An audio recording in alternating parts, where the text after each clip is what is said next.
오늘은 어린이 주일입니다. 대강의 모든 이 가정과 가정의 어린이들과 또 자녀들에게 하나님의 은혜가 가득 넘치기를 축복합니다. 우리가 말씀에 들어가기 전에 두 가지의 이야기를 좀 함께 살펴보고 이 말씀을 보겠습니다. 지금은 현역에서 은퇴하신 목사님인데 그분이 20대 후반의 청년 시절에 이 교회에서 겪은 일입니다. 그 당시 그는 이 썬데이 크리스찬이었지만 그는 가끔 이 새벽 기도회와 이 금요 기도회에 참석을 했습니다. 어느 금요 기도회 날이었습니다. 그날 목사님께서 옆에 있는 옆 사람과 기도 제목을 함께 나누며 이 기도하는 시간을 갖도록 했습니다. 그날 그 청년 옆에 앉은 사람은 부부였는데 남편은 대기업 임원이었고 부인은 권사님으로서 이 교회에서 존경받는 분이었습니다. 그런데 그 부부가 그 청년에게 내놓은 이 기도 제목이 무엇이었을까요? 자신들의 아들이 군면제를 받을 수 있도록 지금 40일 작정 기도를 하고 있는데 함께 이 기도를 해달라는 것이었습니다. 그리고 자기 아들은 신체검사에서 체중 미달로 불합격 판정을 받기 위해 매일같이 금식하다시피 하고 산다는 겁니다. 그런 기도 제목을 듣게 된 그 20대 후반의 청년은 그 기도 제목을 어떻게 받아들였겠습니까? 비록 그 당시 그는 썬데이 크리스찬이었지만 주일만 교회에 나왔지만 그분들의 기도 요청을 용납할 수 없었다라고 합니다. 만약 그런 내용을 하나님께서 기도드린다는 것은 무당을 불러서 구슬하는 것과 다르지 않다라는 생각이 들었기 때문입니다. 그런데 결국 그 아들은 신체검사에서 체중 미달 판정을 받고 군면제를 받게 되었다고 합니다. 그래서 그 대기업 임원 부부는 자신들의 작정 기도에 하나님이 응답해 주셨다고 하면서 그 청년의 손을 잡고 기뻐했다고 합니다. 하지만 그 청년은 그렇게 생각하지 않았다고 합니다.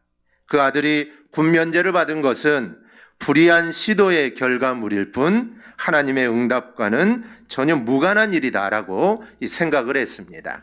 그로부터 20년의 세월이 흐른 후에 그 청년은 어느덧 이제 목회자가 되었습니다. 그때 20년 전에 그 대기업 부부와 그 아들에 대한 소식을 듣게 되었습니다. 이 대기업 임원이었던 그 아버지는 20년이 지난 불의의 교통사고로 세상을 떠났고 그리고 군면제를 받은 그 아들은 남들보다 3년 빨리 사회에 진출했지만 어느새 그는 결혼을 해서 가정을 이루게 됩니다. 하지만 그 아들이 가정을 이루기는 했지만 홀로 남은 어머니를 전혀 돌보지 않는 페루나로 살고 있다라는 그 소식을 접하게 됩니다. 여러분, 무엇을 깨닫게 해주는 것입니까? 외아들의 군입대 면제를 위해서 40일 작정 기도를 하면서 그 아들에게 심어준 것은 이기심의 독소였습니다. 결국 그게 어머니에게로 돌아간 것입니다. 자녀는 그 부모가 가르친 대로 그리고 그 부모가 보여준 대로 그대로 본받기 때문입니다. 다른 하나는 이 백악관을 기도실로 만든 이 대통령 링컨에 나온 이야기입니다. 링컨 대통령의 아버지는 구두 수송공이었습니다. 그는 구두 만드는 솜씨가 좋아서 미국의 상원 의원들까지도 그의 단골 고객들이 참 많았습니다. 링컨의 아버지가 세상을 떠나고 링컨이 대통령으로 당선됐을 때의 이야기입니다. 그때 상원 의원들은 이 구두 수송공의 아들인 링컨이 대통령이 되었다는 이 사실을 충격을 받게 되죠. 자신들은 대부분 명문 귀족 집안 출신에다가 좋은 학벌을 소유하고 있었는데 그런 자신들에 비해 링컨은 초등학교도 졸업하지 못했고 집안도 가난했는데 그의 링컨 밑에서 일한다는 것이 몹시 불쾌했던 것입니다. 링컨이 대통령이 당선된 후에 처음으로 이 상원 의원들 앞에서 이 취임 연설을 할 때였습니다. 이제 막 연설을 하려고 하는데 거만해 보이는 한 상원 의원이 일어나 링컨을 조롱하듯이 이렇게 말하는 겁니다. 링컨, 당신이 대통령이 되다니 정말 놀랍습니다. 그러나 당신의 아버지가 구두 수송공이라는 사실을 잊어서는 안 됩니다.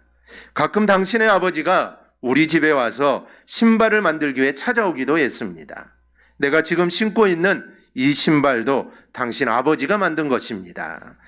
링컨의 조롱하는 말이 끝나자 여러 상원의원들이 킥킥거리면서 링컨을 비웃는 소리가 여기저기에서 들립니다. 그러자 링컨은 조용히 눈을 감고 아주 아무런 말을 하지 않았습니다. 잠시 의사당 안에는 무거운 침묵이 흘렀고 링컨의 눈가에는 눈물이 고였습니다. 그 눈물은 부끄러움의 눈물이 아니었습니다. 잠시 후에 링컨은 자신을 존혹하던 이 상원 의원들을 향해 이런 말을 합니다. 고맙습니다, 의원님. 한동안 잊고 있었던 제 아버지의 얼굴을 떠올리게 해주시니 감사합니다. 제 아버지는 완벽한 솜씨를 가진 구두 수송공이었습니다. 저는 아버지의 솜씨를 따라가려고 부단히 노력했지만 아버지의 실력을 능가할 수 없었습니다. 이 자리에 계신 분들 중에 제 아버지가 만드신 구두를 신고 계신 분들이 계실 겁니다. 그럴 리는 없지만 만약에 신발에 문제가 생기면 언제든지 제게 말씀해 주십시오. 그러면 제가 아버지 옆에서 곁눈질로 배운 솜씨로 제가 손봐드릴 것입니다. 물론 큰 기대는 하지 마십시오. 제 솜씨는 아버지의 솜씨에 비해 비교할 수 없습니다. 제 아버지는 구두 예술가였거든요. 나는 자랑스러운 아버지의 아들이고 지금도 아버지를 존경합니다. 링컨은 서두에서 말한 대기업 임원의 아들이 아니었습니다. 군면제를 받을 방법을 모색하며 작정기도를 드린 그런 부모의 아들이 아니라 누구라도 천대시하는 구두 수송공의 아들이었습니다. 하지만 링컨은 부모를 업신여기는 페루나가 아니라 자신의 부모를 가장 존귀하게 여기는 자랑스러운 아들이 되었습니다. 그래서 잠언 10장 1절은 이렇게 말합니다. 지혜로운 아들은 아비를 기쁘게 하거니와 미련한 아들은 어미의 근심이니라. 지혜로운 아들은 부모의 기쁨이 되지만 미련한 아들은 부모의 근심이 된다라는 이야기입니다. 왜 그럴까요? 부모가 심은 대로, 또 부모가 보여준 대로, 또 부모가 가르친 대로 그대로 자녀가 닮기 때문입니다. 그만큼 부모의 가르침은 이 세상에 절대적인 영향력을 낳는다라는 그런 이야기입니다. 그리고 부모가 이 세상을 살아가는 모습이 정말 중요하다라는 이 말씀이기도 합니다. 이 부모는 자녀의 거울이라고 했습니다. 즉 행동 하나, 말투 하나 이게 다 배우는 것입니다. 알게 모르게 다 배운다는 것이죠. 그러니 부모된 우리가 잘 살아야 합니다. 그게 바로 자녀들이 잘 사는 길입니다. 우리나라는 지금 국가적으로 이 저출산의 문제가 있습니다. 지난해 우리나라 합계 출산율은 0.78명입니다. 이 OECD 국가 중에 최하위죠. 가뜩이나 이렇게 어린아이가 줄어들고 있는데 코로나19 여파로 한국교회 주일학교는 또 직격탄을 맞았습니다. 이미 코로나 이전에도 한국교회에 약 10분의 1이 이 주일학교가 없었는데 그러나 코로나19 여파로 그 숫자가 더 많아져서 전문가들은 아마도 50%가 넘을 거다라고 이야기를 합니다. 그래서 한국교회의 절반은 주일학교가 없습니다. 즉 아이들이 없다는 것이죠. 이 사회적으로도 어린아이가 없어서 이미 많은 학교가 문을 닫고 있습니다. 농촌 도서지역은 말할 것도 없고 심지어 서울에 있는 초등학교도 10년 동안 이 100여 개가 폐교가 되었다고 합니다. 일반 학교가 이 정도니 주일학교는 더 심각할 수밖에 없습니다. 이렇게 되면 유럽 교회들처럼 장차 교회들이 비게 될 것이고 수많은 교회가 술집으로 또 상가로 또 커피숍으로 팔려나가게 될 것입니다. 우리나라도 최근에 그런 뉴스가 나왔습니다. 교회가 카페로 이렇게 전환이 되었는데 이 사람들이 얼마나 많이 찾아오는지 그 주민들이 입구에 트랙터로 막고 사람들이 오지 못하게 할 정도로 그런 기사가 최근에 난 적이 있습니다. 물론 그 교회는 그 교회가 사람이 없어서 팔려간 것은 아니지만 이제 교회를 이전하게 되어서 그 교회를 이 카페로 운영을 하게 되었는데 세상 말로 이 대박이 났다는 것입니다. 이런 일들이 유럽에는 흔한 일들입니다. 교회가 우리나라의 교회가 이제 이전을 하기 위해서 팔려가는 거지만 유럽은 사람이 없어서 교회를 운영할 수 없어서 교회가 팔려가는 것입니다. 그래서 교회가 술집이 되고 상가가 되고 커피숍이 되는 일이 흔합니다. 즉 우리나라도 그럴 수 있다라는 것이죠. 그러니 우리가 어린이 주일을 맞이하여서 오늘 우리는 주님이 하시는 말씀을 듣고 세대가 이러니 어쩔 수 없다, 세대의 흐름이 이러니 어쩔 수 없다라는 생각을 버리고 우리는 주일학교를 우리는 세워가야 합니다. 주일학교는 유년부, 중고등부, 청년부를 모두 어우르는 것이 우리 주일학교입니다. 오늘 본문을 보면 예수님이 복음을 전하는데 사람들이 어린아이를 데리고 와서 예수님께 나와 안수를 해달라고 요청을 합니다. 그러자 제자들이 그 사람들을 꾸짖죠. 그러자 주님 본문 14절에서 이렇게 말씀합니다. 어린아이들을 용납하고 내게 오는 것을 금하지 말라. 천국이 이런 사람의 것이니라. 어린아이들이 나에게 오는 것을 금하지 말라고 했습니다. 그리고 그 앞에 18장을 보면 제자들이 천국에서 누가 크냐라고 서로 다투게 됩니다. 그때 어린아이 같은 사람이 천국에서 큰 자다라고 주님이 말씀을 합니다. 이렇게 주님은 어린아이들을 중요하게 생각했고 또 귀하게 생각했습니다. 그렇다면 주님은 아이들을 왜 이렇게 중요하고 그리고 귀하게 생각했을까요? 첫째는 어린이의 영혼도 소중하기 때문입니다. 주님께서는 어린이들이 당신에게 오는 것을 용납하고 금하지 말라고 한 것은 한 어린아이의 영혼도 어른과 마찬가지로 소중하기 때문입니다. 우리나라도 그렇지만 당시 시대 상황은 어린이들이 중요하다는 생각이 별로 없었습니다. 그래서 사람의 숫자를 셀 때도 아이들은 세지를 않습니다. 이것은 그 당시의 사고방식입니다. 심지어 어린이들의 생명은 부모에게 달려 있습니다.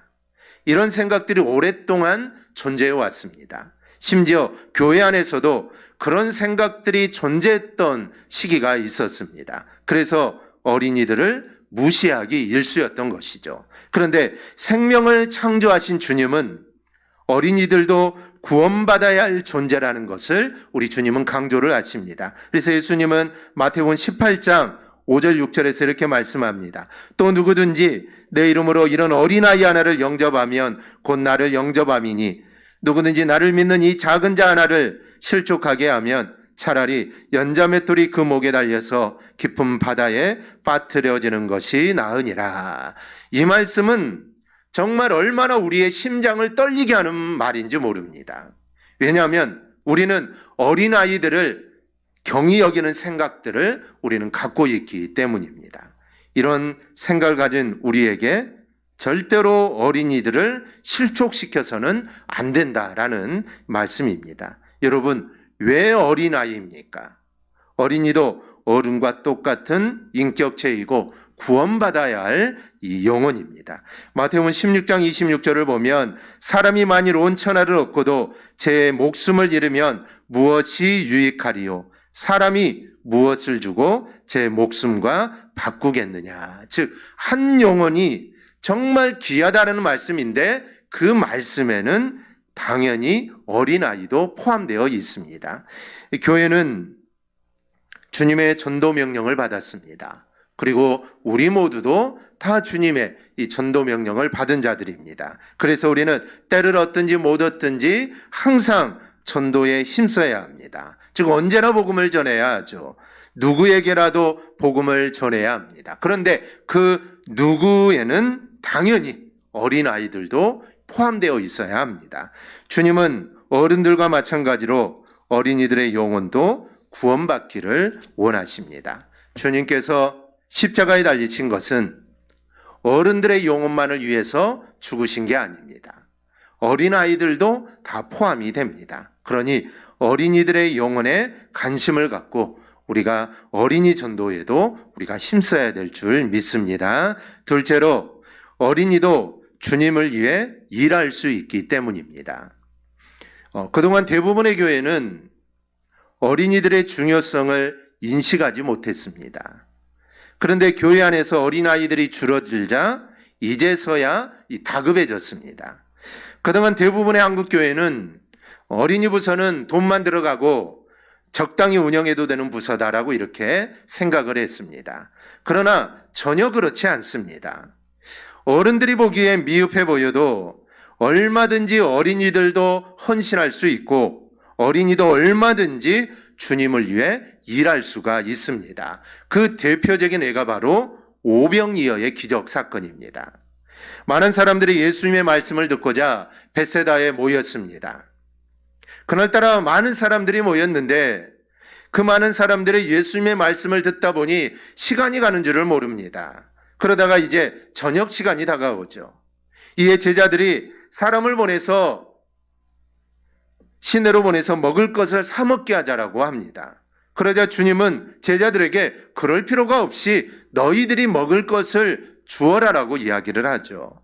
그러자 빌립은 각 사람에게 조금 받을지라도 200데나리온이 부족하다고 합니다. 지금 돈으로 말하면 2천만 원이 부족하다는 것이죠. 즉 그 많은 돈이 있어야 된다라는 것입니다. 그리고 우리에게는 그런 큰 돈이 없다라는 이야기도 됩니다. 그런데 이때 이 문제를 해결할 수 있도록 헌신한 사람이 있었는데 그 사람은 어른도 아니었고 제자들도 아니었고 바로 어린아이였습니다. 요한복음 6장 9절을 보면 소년이 가지고 온 것이 보리떡 5개와 물고기 2마리입니다. 이 보리떡은 이 보리가루를 반죽하여 얇게 구워낸 빵인데 이것은 당시 가난한 사람들의 양식이었습니다. 그리고 물고기, 우리가 물고기 하면 가장 알고 있는 단어가 있죠. 익투스. 이 물고기는 이투스라고 하는데 익투스는 상품성이 있는 물고기를 의미합니다. 그런데 여기 나오는 오늘 이 아이가 가져온 물고기는 헬라어로 옵사리아인데 이것은 상품성이 없는 작은 물고기를 의미합니다. 이것을 미루면 가난한 어린아이의 이 도시락입니다. 아마도 예수님이 집 근처에 온다고 하고 이 아이가 예수님을 보고 싶다고 하니까 아마 어머니가 도시락을 싸준 모양입니다. 그런데 이 도시락을 이 아이는 저녁까지 먹지 않았습니다. 점심에 먹을 수 있었겠죠. 그런데 먹지 않았고 말씀에 집중하고 있다가 그 도시락을 예수님께 드리게 됩니다. 이로 인해 5,000명이 먹고 12바구니가 남는 기적이 일어납니다. 제자들은 할 수 없다고 말하고 빌립은 계산만 하고 있는데 이 어린이는 자신의 것을 주님께 드렸습니다. 이 헌신이 기적을 일으키는 이 도구가 되었다는 것이죠. 그래서 어린아이들도 얼마든지 헌신할 수 있습니다. 열애 전 강원도 정선의 지역에서 수요일에 교회가 반파가 되었는데 건축자재를 살 돈이 없으니 어린아이들과 학생들이 돌을 모아 쌓고 진흙을 발라 예배당을 수리하려고 했습니다. 어른들은 바쁘다고 핑계를 대고 돈이 없다고 핑계를 대서 수리할 수 없다라고 하는데 교회 담임 전사님과 이 부부와 어린이들이 시간이 날 때마다 돌과 진흙을 모았습니다. 그런데 마침 그 지역을 휴가차 지나가던 서울 모교회 권사님이 마침 소변이 급해서 그 교회를 찾았다가 이 어린아이들이 그렇게 교회를 꾸미고 있는 것을 보고 감동을 받아서 예배당 전체 수리비를 헌금으로 보내준 일도 있었습니다. 이렇듯 어린이들도 충분히 헌신이 가능하다라는 것입니다. 어제도 우리 교회에 이제 청소를 하고 인테리어를 하는데 다음 주 또 한 주를 이번 주 한 주를 또 해야 합니다. 그래서 어제 청소도 하고 의자도 닦고 했는데 어제 어린아이들도 왔습니다. 그래서 의자도 나르고 의자도 닦고 즉 어린아이들의 손도 충분히 헌신할 수 있고 함께 봉사할 수 있다라는 것입니다. 이렇게 어린이들도 주를 위해 일을 할 수가 있습니다. 어린이는 교회에서 귀찮은 존재가 아닙니다. 물질이 들어가고 교회 헌금만 들어가는 그런 부서가 아닙니다. 교회를 소란스럽게만 하는 그런 존재들이 아닙니다. 어린이들도 얼마든지 헌신할 수 있는 존재라는 것을 우리가 잊지 않기를 바랍니다. 세 번째로 어린이가 다음 세대의 주인공들이기 때문입니다. 오늘날 유럽 교회가 몰락한 이유가 무엇입니까? 유럽 교회를 가보면 주일날 정말 어마어마하게 큰 교회에 들어가 예배하는 모습을 보면 어르신들 몇 명만이 예배를 드리고 있습니다. 그게 지금의 유럽 교회의 모습입니다. 그래서 유럽 교회, 유럽의 모든 교회나 성당들은 다 관광지가 되어버렸죠. 예배드릴 사람들이 없다라는 것입니다. 그렇게 몰락하는 여러 가지 이유가 있을 겁니다. 그런데 그 이유 중 하나는 다음 세대를 세우지 않았기 때문입니다. 흔한 말로 당장 일할 사람만을 소중하게 생각했기 때문입니다. 그래서 다음 세대를 세우는 일을 하지 못했습니다. 이것은 아주 엄청난 실수입니다. 성경을 보면 아주 어렸을 때부터 신앙의 훈련을 받아서 교회 하나님을 위해 놀랍게 쓰임받은 사람들이 나옵니다. 그 사람 중에 한 사람이 바로 이 디모데라는 사람입니다. 디모데는 사도 바울이 믿음의 아들이라고 칭했던 사람입니다. 그리고 자신이 시간이 안 되어 가지 못하는 곳에 디모데를 보낼 정도로 사도 바울은 디모데를 아주 신뢰했던 사람이었습니다. 그런데 사도행전 16장 2절을 보면 디모데를 이렇게 소개합니다. 디모데는 루스드라와 이고니온에 있는 형제들에게 칭찬받는 자니. 디모데는 칭찬받는 청년이었는데 그가 어떻게 이렇게 칭찬받는 청년이 될 수 있었을까요? 그 이유가 디모데후서 1장 5절에 나옵니다. 이는 내 속에 거짓이 없는 믿음이 있음을 생각합니다. 이 믿음은 먼저 내 외조모 로이스와 내 어머니 유니게 속에 있더니 내 속에 되어 있는 줄을 확신하노라. 디모데는 거짓이 없는 믿음을 가지고 있었습니다. 그런데 그 믿음은 어디서부터 왔느냐? 할머니와 어머니의 신앙의 지도로부터 왔다라는 것이죠. 즉 할머니와 어머니가 그를 어릴 적부터 믿음으로 잘 훈련을 시켰기 때문에 어린아이 디모데가 바울 이후에 다음 세대를 이끌어 나가는 주역이 되었던 것입니다. 왜 어린입니까? 여러분, 왜 어린이가 중요합니까? 어린이는 다음 세대를 이끌 주역이기 때문입니다. 이것은 국가적으로도 그렇지만 교회도 그렇습니다. 우리 세대가 지나면 다음 세대는 지금의 어린이들이 자라 교회를 세워나갈 것입니다. 지금 여기 예배드리는 우리 모두는 30년, 40년 아니면 50년 후에는 우리는 이제 나이도 들고 아니면 하늘나라에 가신 분도 있을 것이고 이제 나이가 들어서 교회에서 어른으로 있을 분들입니다. 그러면 그때는 지금의 우리 아이들 그리고 지금의 학생들 그리고 지금의 청년들이 교회의 주역이 되어서 교회를 이끌어 나가게 될 것입니다. 그것은 당연한 것입니다. 그렇게 될 수밖에 없다라는 것이죠. 그렇기 때문에 우리는 신앙을 계속해서 다음 세대로 이어주어야 합니다. 그래서 성경은 다음 세대를 키우는 것을 정말 중요하게 생각을 합니다. 신명기 6장 6절에서 9절을 보면 다음 세대를 어떻게 양육해야 하는가를 설명합니다. 우리 한음성으로 우리 함께 보겠습니다. 오늘 내가 내게 명하는 이 말씀을 너는 마음에 새기고 내 자녀에게 부지런히 가르치며 집에 앉았을 때에든지 길을 갈 때에든지 누워 있을 때에든지 일어날 때에든지 이 말씀을 강론할 것이며 너는 또 그것을 내 손목에 매어 기호를 삼으며 내 미간에 붙여 표로 삼고 또 내 집 문설주와 바깥문에 기록할지니라. 아멘. 이 말씀은 자녀를 믿음으로 양육하라라는 말씀입니다. 그러면 그렇게 양육해서 어떤 결과가 나타납니까? 앞에 있는 2절하고 3절입니다. 곧 너와 내 아들과 내 자손들 손자들이 평생에 내 하나님 여호와를 경외하며 내가 너희에게 명한 그 모든 규례와 명령을 지키게 하기 위한 것이며 또 내 나를 장구하게 하기 위한 것이라. 이스라엘아 듣고 삼가 그것을 행하라. 그리하면 내가 복을 받고 내 조상들의 하나님 여호와께서 내게 허락하심 같이 적과 꿀이 흐르는 땅에서 내가 크게 번성하리라. 즉 장구하고 번성하는 축복입니다. 신앙으로 잘 훈련받은 사람은 어디를 가서 무엇을 하든지 장구하고 축복을 받습니다. 물론 이것은 다음 세대를 잘 양육한 교회에도 동일한 복이 임하는 것입니다.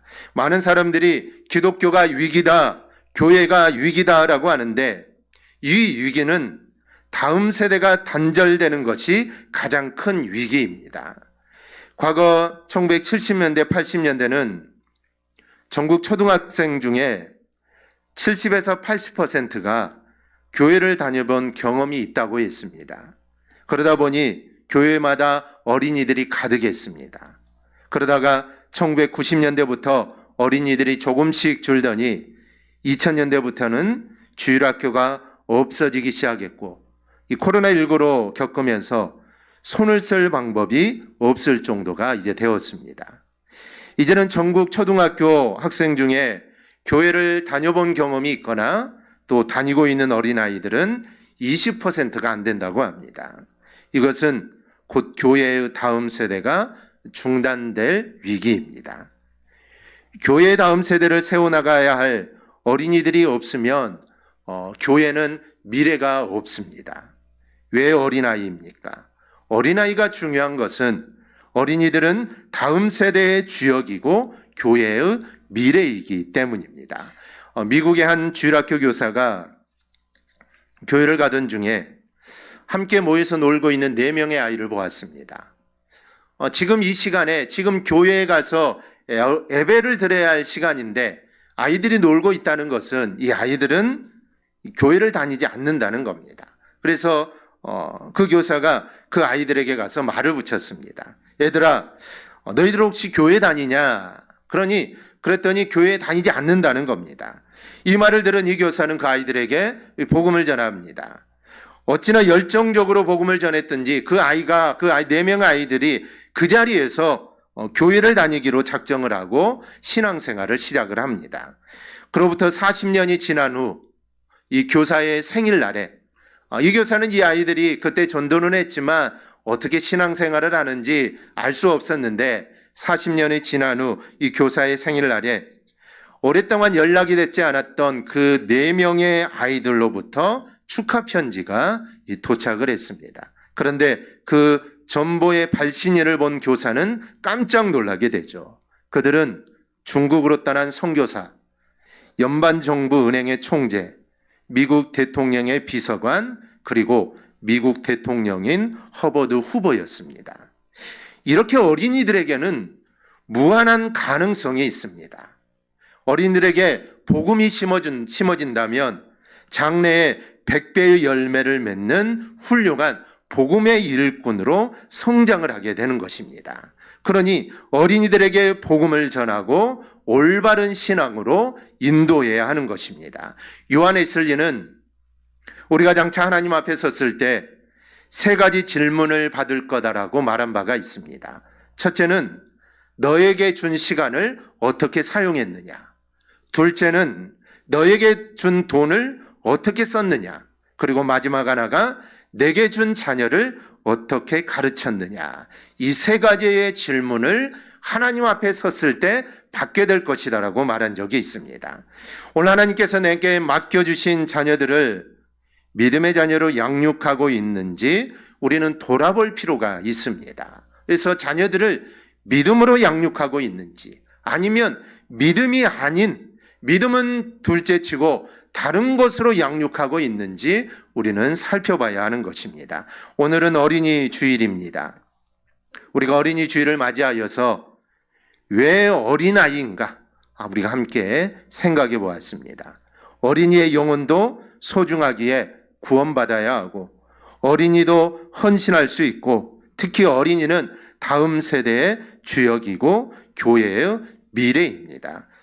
그러니 우리는 주일학교를 위해 기도해 주어야 하고 또 관심을 우리는 가져주어야 합니다. 주일학교는 서두에서 말했듯이 유초등부, 학생회, 청년부 모두 해당이 됩니다.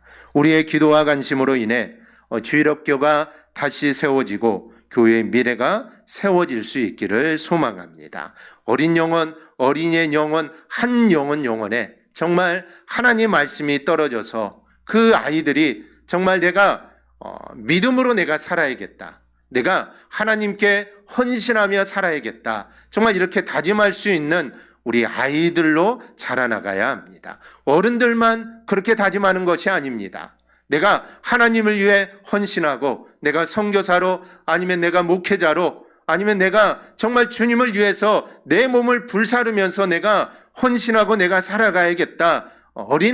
어른들만 헌신하고 다짐하는 것이 아닙니다. 어린아이들도 충분하게 그렇게 헌신하고 다짐할 수 있습니다. 즉, 그 어린아이들의 마음속에 예수님이 들어가고 정말 예수님이 나를 위해 죽으시고 예수님이 나를 위해 정말 부활하셨다는 그 믿음이 확신하면 그 어린아이는 나이가 어리지만 내가 주님을 위해 헌신하고 내가 주님을 위해 선교사로 내가 주님을 위해 아닌 목회자로 내가 주님을 위해 헌신해야겠다라는 그런 다짐과 하나님께 헌신을 충분히 할 수 있습니다. 그래서 아이들 영혼 하나하나에 그 영혼의 믿음이 들어가서 정말 그들이 하나님 안에서 온전히 설 수 있도록 우리는 그들을 위해 기도하고 또 믿음으로 양육하고 또 후원할 수 있는 우리 성도들이 꼭 될 수 있기를 바랍니다. 그래서 대강교회가 정말 어린 영혼으로부터 그들이 자라가 이 대강교회의 다음 세대가 되어서 우리가 가지고 있던 이 믿음, 우리가 가지고 있던 이 신앙을 우리 다음 세대인 어린아이들이 물려받아 또 그들이 자라 대강교회를 세워나가는 그런 놀라운 역사들이 우리 대강교회 또 우리 사랑하는 자녀들 위해 임하기를 바랍니다. 그래야 대강교회가 하나님의 기쁨이 되고 또 하나님의 은혜가 풍성하게 임하는 우리 복된 가정들이 꼭 될 수 있기를 주님의 이름으로 축원합니다. 아멘. 기도하겠습니다.